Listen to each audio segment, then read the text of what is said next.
Bonjour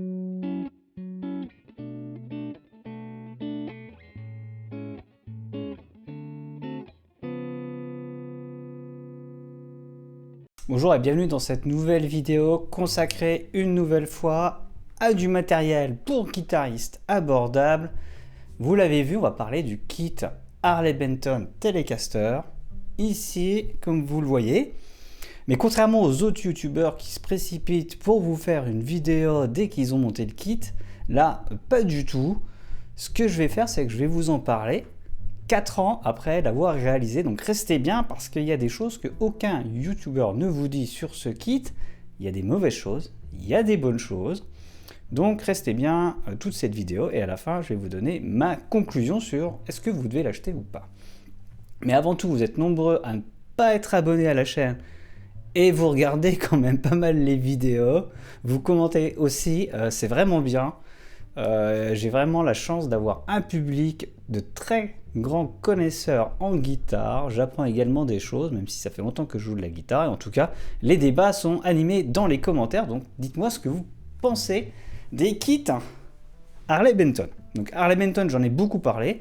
Vous aurez bien sûr un lien dans la description vers ce kit si vous voulez l'acheter. Mais est-ce que vous aurez vraiment envie de l'acheter après ma vidéo? Ça, c'est une grande question.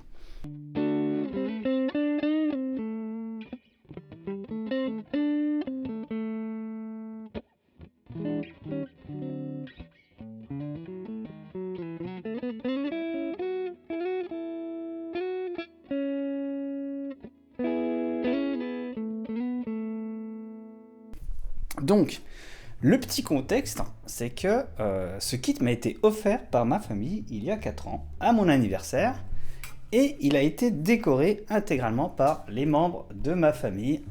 Voilà, donc je ne vais pas le retourner, il y a des petits mots sympas qui sont très personnels. Et donc ça, c'est le premier avantage quand même, c'est que ça fait un beau cadeau qu'on peut décorer, puisque le kit arrive, vous savez, nu, sans peinture, et qu'il faut le peindre.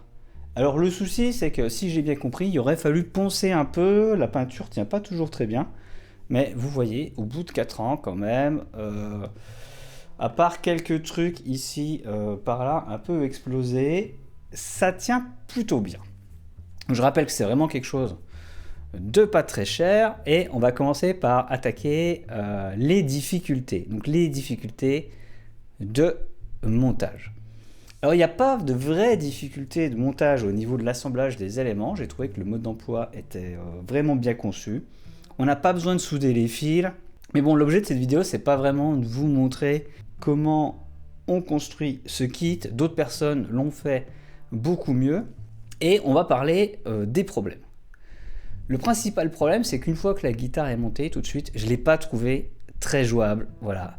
On sent qu'une fois la guitare mise sous tension avec des cordes, alors des cordes correctes, hein, n'utilisez pas les cordes du kit, mais enfin sauf si vous voulez vous amuser, enfin je sais même pas si c'est drôle.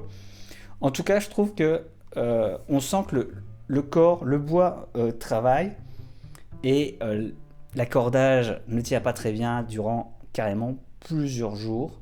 Ça vient peut-être aussi du fait que le bois, la guitare a voyagé, donc vous savez, il faut attendre un petit peu pour que la guitare s'habitue à son nouvel environnement géographique, taux d'humidité dans l'air, etc., température.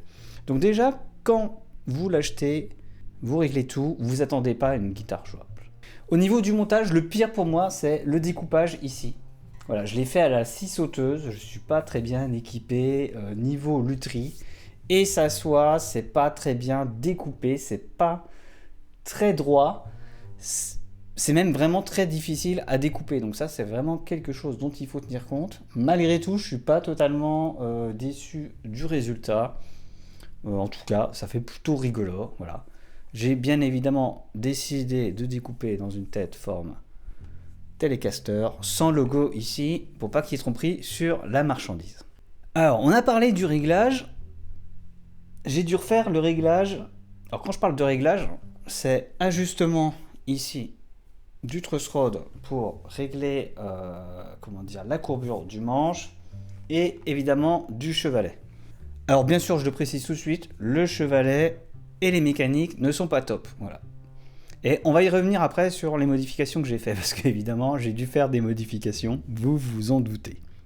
Donc il faut faire quand même régulièrement le réglage. Je dirais dans le mois qui suit l'achat du kit et sa mise en place avec les cordes sous tension. Et après, quand on joue la guitare, ça va.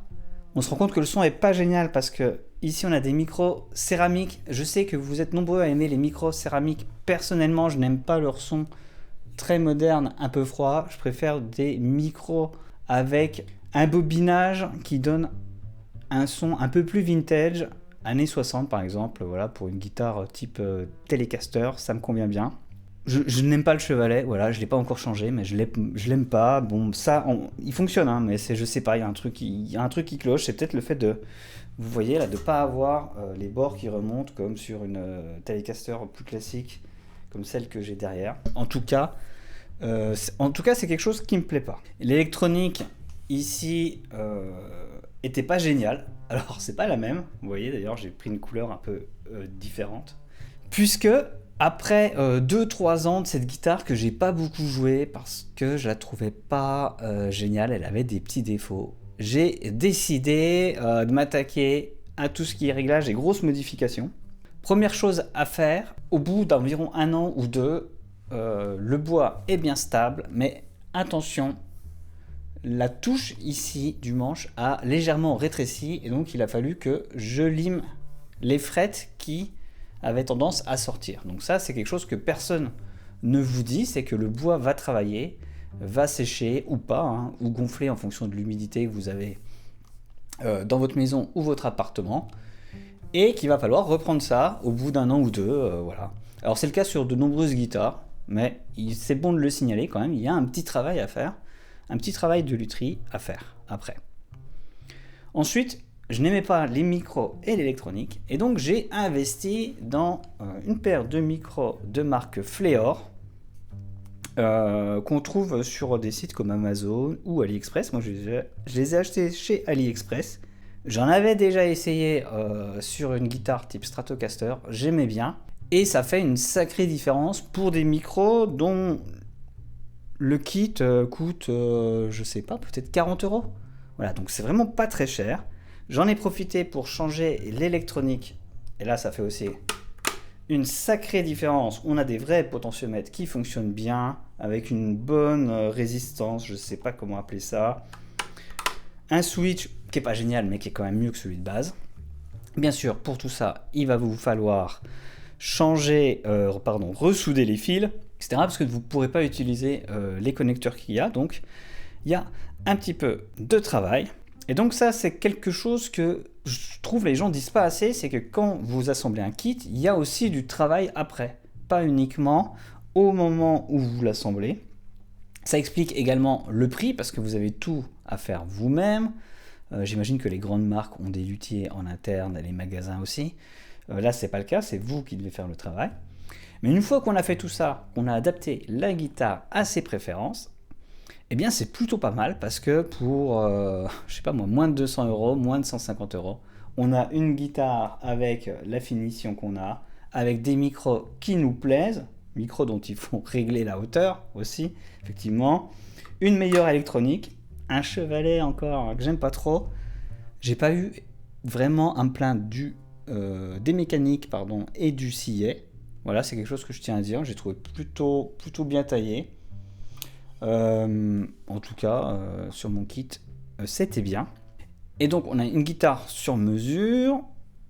Si ça vous intéresse, ça vous permet aussi d'apprendre les bases du réglage des guitares. Il y a de nombreuses vidéos sur le sujet. Je vais pas faire la connerie de vous apprendre à régler une guitare, sinon on est mal parti. En tout cas, trouvez une vidéo sur le sujet. Il y a plein de gens qui le font bien. Et ça démystifie un petit peu ce qu'est une guitare électrique. On se rend compte que c'est pas grand chose, c'est juste 2 bouts de bois assemblés, un petit peu d'électronique, on peut le faire soi-même, et quelque part après ça donne plein d'idées de modifications sur d'autres guitares. Donc vous avez eu des extraits sonores, j'en mettrai un dernier à la fin de la vidéo sur cette guitare qui, je le rappelle, a des micros différents de ce qui se fait. Est-ce que ça vaut le coup? C'est à vous de voir. Est-ce que vous avez envie de vous lancer dans la construction d'une guitare un peu sur mesure? Et si oui, est-ce que vous avez envie de devoir faire des finitions régulièrement, quelques mois ou quelques années après, le temps que tout soit stable? Donc ça, c'est à vous de voir. En tout cas, clairement, n'espérez pas acheter un kit Harley Benton, l'assembler et pouvoir jouer de la guitare tout de suite ou même dans la semaine.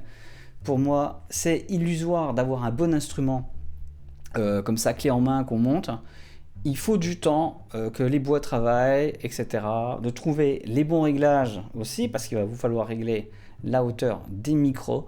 Donc je considère que ce kit, il est plutôt pour les gens qui veulent apprendre à régler une guitare, démystifier la guitare, ou s'amuser un peu comme on s'amuse avec une boîte de Lego.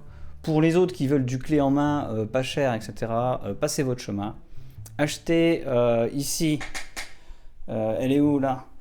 Une Squier à 300-400 euros, c'est très bien, c'est largement mieux qu'un kit Harley Benton, et peut-être même une guitare Harley Benton, comme je dis souvent, autour des 300 euros. Ça sera largement mieux que ce kit, qui est plutôt, à mon avis, quelque chose pour s'amuser. Donc c'est tout, n'hésitez pas à me laisser en commentaire votre avis, si vous en avez un, si vous avez eu les mêmes difficultés que moi, si vous recommandez, et puis abonnez-vous.